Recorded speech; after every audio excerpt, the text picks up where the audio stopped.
காரங்கை கட்பட்டு.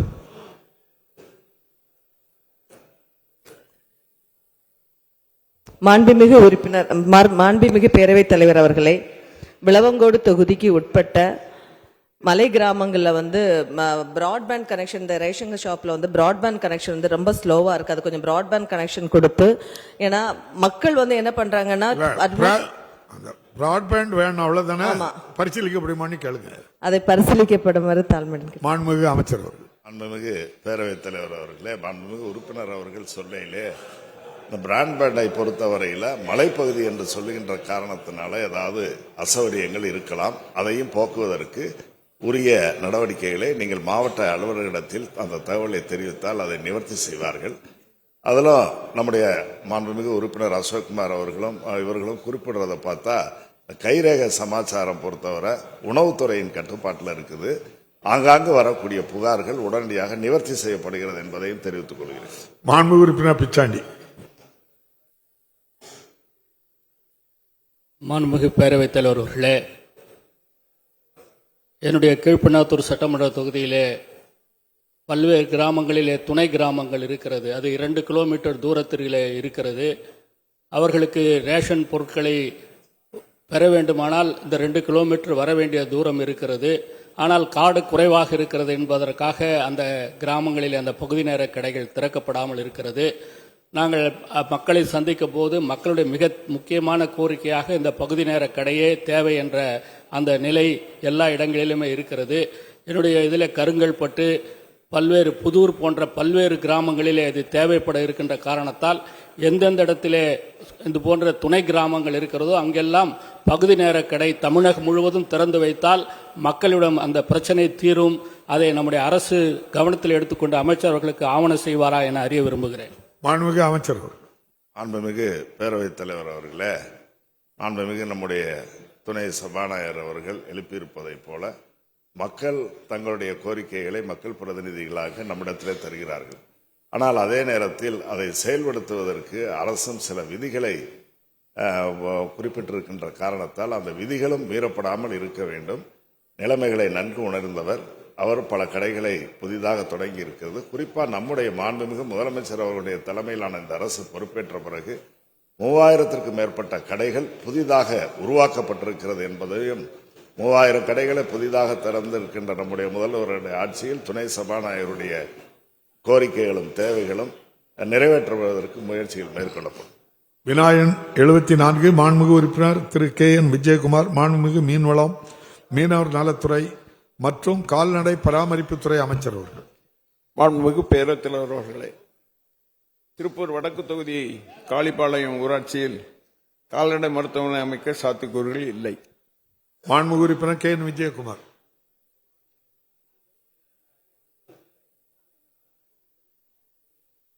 மாண்புமிகு பேரவைத் தலைவர் அவர்களே, தமிழகத்தினுடைய முன்னாள் முதலமைச்சர் எதிர்க்கட்சி தலைவர் அவர்களை வணங்கி திருப்பூர் வடக்கு தொகுதியிலே காளிபாளையம் ஊராட்சி பகுதியிலே கால்நடை மருத்துவமனை அமைக்க வேண்டும் என்று கோரிக்கை வைத்தேன். அமைச்சர் அவர்கள் அந்த கோரிக்கையை இல்லை என்று நிராகரித்து விட்டார்கள். ஆகவே காளிபாளையம் ஊராட்சியிலே கால்நடைகள் அருகில் உள்ள கணக்கம்பாளையம், பொங்குபாளையம், பெருமளூர் ஊராட்சி பகுதியிலே கால்நடைகள் அதிகமாக உள்ளது. அந்த பெருமளூர் ஊராட்சியிலே கால்நடை மருந்தகம் உள்ளது. ஆகவே காளிபாளையம் ஊராட்சி பகுதியிலே கால்நடைகள் இருப்பதால் அந்த ஊராட்சி பகுதியிலே பொதுமக்கள் நலன் கருதி அந்த ஊராட்சி பகுதியிலே கால்நடை கிளை நிலையமாவது அமைப்பதற்கு அமைச்சர் ஆவணம் செய்வாரா என்று பேரவைத் தலைவர் வாயிலாக கேட்டுக்கொள்கிறேன். மாண்புமிகு அமைச்சர் அவர்கள். மாண்புமிகு பேரவைத் தலைவர் அவர்களே, புதிதாக கால்நடை நிலையங்கள் ஏற்படுத்த அப்பகுதியுள்ள கால்நடைகளுடைய எண்ணிக்கை, ஏற்கனவே செயல்பட்டு வரும் கால்நடை நிலையங்களுக்குள் இடைப்பட்ட தூரம் ஆகியவற்றை அடிப்படையாக கொண்டு விதிமுறைகள் வரையறுக்கப்பட்டுள்ளன. கால்நடைகளின் எண்ணிக்கை 3000க்கு அதிகமாகவும் அந்நிலையத்திலிருந்து 3 கிலோமீட்டர் தொலைவில் வேறு கால்நடை நிலையங்கள் இல்லாத பட்சத்தில் முதலில் கால்நடை கிளை நிலையம் துவக்கப்படுகிறது. பின்னர் அந்த பகுதியில் கால்நடைகளின் எண்ணிக்கை 5000 அதிகமாக உயரும் பட்சத்தில் கால்நடை மருந்தகமாக தரம் உயர்த்தப்படுகிறது. அந்த மருந்தகத்திற்கு தினசரி 40 கால்நடைகளுக்கு மேல் சிகிச்சைக்கு வரும் பட்சத்தில் கால்நடை மருத்துவமனையாக தரம் உயர்த்தப்படுகின்றது.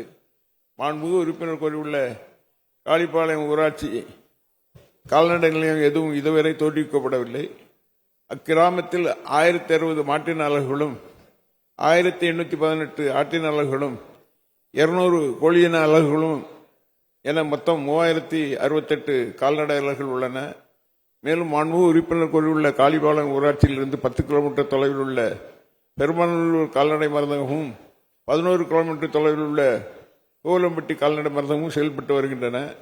எனவே காளிப்பாளையம் ஊராட்சியில் முதல் கட்டமாக கால்நடை கிளைநிலையம் மட்டும் அமைக்க சாத்தியக்கூறுகள் உள்ளன. அது குறித்து அரசின் கொள்கை முடிவுக்கு உட்பட்டு நிதி நிலைமை கருத்தில் கொண்டு மாண்புமிகு தமிழ்நாடு முதலமைச்சர் அவர்களுடைய மேலான கவனத்திற்கு கொண்டு சென்று பரிசீலிக்கப்படும் என்பதை தங்கள் வாயிலாக மாண்புமிகு உறுப்பினர் அவர்களுக்கு தெரிவித்துக் கொள்கின்றனர். மாண்புமிகு உறுப்பினர் கே என் விஜயகுமார். மாண்புமிகு பேரவைத் தலைவர் அவர்களே, ஊராட்சி பகுதியான பட்டம்பாளையம், சொக்குனூர், துறவலூர், மேற்கு பகுதி, வள்ளிபுரம், ஈட்டுப்பிரம்பாளையம் மகளிர் ஆகிய ஊராட்சி பகுதிகளிலே கால்நடைகள் அதிகமாக உள்ளதால் அங்கு ஏற்கனவே சொக்குனூர் பகுதியிலும் பெருமநல்லூர் பகுதி, துறவலூர் ஆகிய பகுதிகளிலே கால்நடை மருந்தகம் உள்ளது. ஆகவே அந்த மருந்தகத்தை மருத்துவமனையாக தரம் உயர்த்தவும், அந்த பகுதியில் அடிப்படை வசதியாக கால்நடை வளர்ப்பு அதிகமாக நடைபெற்று இருக்கிறதால் கால்நடைகள் வரும் நோய்கள் பிபிஆர், ஆட்கொல்லி நோய், கோமாரி மற்றும் அம்மை நோயில் இருந்து கால்நடையை பாதுகாக்க ஒரு நடமாடும் கால்நடை மருத்துவமனை அமைத்து தர மாண்புமிகு அமைச்சர் முன் வருவாரா என்பதை மாண்புமிகு பேரவைத் தலைவர் வாயிலாக அறிய விரும்புகிறேன். மாண்புமிகு அமைச்சர் அவர்கள். மாண்புமிகு பேரவைத் தலைவர் அவர்களே, திருப்பூர் வடக்கு தொகுதியில் சுமார் 17,000 மாட்டினங்களும் சுமார் 17,000 ஆட்டினங்களும் சுமார் 100 பன்றிகளும் உள்ளன. இவற்றுக்கு அனைத்து சேவைகளும் வழங்கும் விதமாக 5 கால்நடை மருந்தகங்களும் 2 கிளை நிலையங்களும் செயல்பட்டு வருகின்றன. தொலைதூர பகுதியில் உள்ள விவசாயிகளுடைய கால்நடைகள் அனைத்து சேவைகளும் வழங்கும் பொருட்டு மாண்புமிகு தமிழ்நாடு முதலமைச்சர் அவர்களால் 200 நடமாடும் கால்நடை மருத்துவ ஊர்திகள் கடந்த ஆகஸ்ட் மாதம் துவக்கி வைக்கப்பட்டன. இந்த ஊர்திகள் திங்கள் முதல் சனிக்கிழமை வரை கிராமங்களில் முகாம்கள் நடத்துவதன் மூலம் மருத்துவ சேவை வழங்கப்படுகின்றன. திருப்பூர் வடக்கு மாவட்டத்தில் உள்ள 8 சட்டமன்ற தொகுதிகளுக்கு மொத்தம் 7 நடமாடும் கால்நடை மருத்துவ ஊர்திகள் மூலமாக மருத்துவ சேவைகள் வழங்கப்படுகின்றன. திருப்பூர் வடக்கு தொகுதியில் 2 நடமாடும் கால்நடை மருத்துவ ஊர்திகள் சேவைகள் வழங்கி வருகின்றன. இவற்றின் மூலம் கொங்குபாளையம் ஊராட்சியில் உள்ள பரமசிவன்பாளையம், கணக்கன்பாளையம் ஊராட்சி, நாதகம்பாளையம், நல்லிக்கவுண்டன் ஊராட்சி, புதுப்பாளையம், மாண்புமிகு உள்ள காளிப்பாளையம் ஊராட்சி அமைந்துள்ள கிராமங்களான தெற்கு சீரான்பாளையம், கணபதிபாளையம் ஊராட்சி கொண்டகாடு மற்றும் சின்னேரி பாளையம், பருத்திக்காட்டுப்பாளையம் ஆகிய பகுதியில் உள்ள கால்நடைகளுக்கு அனைத்து சேவைகளும் வழங்கி வருகின்றது. இவற்றை தவிர மேலும் நடமாடு கால்நடை மருத்துவ ஊர்தி சேவையை மாண்புமிகு உறுப்பினர் கோரினார். துறை அதிகாரிகளை அங்கு அனுப்பி ஆய்வு செய்து தேவைப்படும் நிகழ்வில் அதுவும் வழங்கத்தக்க நடவடிக்கை எடுக்கப்படும் என்பதை தங்கள் வாயிலாக மாண்புமிகு உறுப்பினர் அவர்களுக்கு தெரிவித்துக் கொள்கின்றேன். மாண்புமிகு உறுப்பினர் ஜெயல் ஈஸ்வரப்பன்.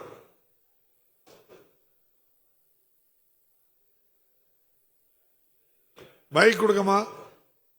மாண்புமிகு பேரவைத் தலைவர் அவர்களே, ஆற்காடு தொகுதியில் 5000க்கும் மேற்பட்ட கால்நடை அலகு உள்ளதாலும் 4 கிலோமீட்டர் சுற்றளவுக்கு வேறு கால்நடை இல்லாத காரணத்தினால் ஆற்காடு ஒன்றியம், மெசனூர் ஊராட்சியிலும், திமிரி ஒன்றியம், பெண்ணகர், கனியூர், வருகூர் ஊராட்சியிலும், கனிம்பாடி ஒன்றியம், கமசமுத்திரம், நஞ்சுக்குடு ஊராட்சியிலும் கால்நடை கிளைநிலையம் அமைக்க அரசின் சாத்தியக்கூறுகள் உள்ள காரணத்தினால் மாண்புமிகு அமைச்சர் அவர்கள் கால்நடை அமைக்க முன்வர என்ற பேரவைத் தலைவர் மூலம் அறிய விரும்புகிறேன். மாண்புமிகு அமைச்சர் அவர்கள். மாண்புமிகு பேரவைத் தலைவர் அவர்களே, மாண்புமிகு தமிழ்நாடு முதலமைச்சர் அவர்கள் ஆட்சி பொறுப்பேற்ற பிறகு அதிக அளவில் மாண்புமிகு அமைச்சர்கள், சட்டமன்ற உறுப்பினர்கள், மக்கள் பிரதிநிதிகள், கால்நடை வளர்ப்போர் ஆகியோரிடமிருந்து புதிய நிலையங்களுக்கான கோரிக்கைகள் மிகுந்த எதிர்பார்ப்புகளுடன் வந்த வண்ணமாக உள்ளது. அதுபோல நம்முடைய மாண்புமிகு உறுப்பினர், சட்டமன்ற உறுப்பினர் அவர்கள் கால்நடை நிலையங்கள், கிளை நிலையங்கள் அமைக்கப்படுமா என்று கேட்டார்கள். அந்த பகுதியின் தேவைகளின் அடிப்படையில் நிதிநிலைக்கு ஏற்றாற்போல் கால்நடை நிலையங்கள் மற்றும் கிளை நிலையங்கள் அமைப்பது குறித்து மாண்புமிகு தமிழ்நாடு முதலமைச்சருடைய மேலான கவனத்திற்கு கொண்டு சென்று நடவடிக்கை எடுக்கப்படும். செய்திகளை உடனுக்குடனும் துல்லியமாகவும் தெரிந்து கொள்ள சப்ஸ்கிரைப் பண்ணுங்க.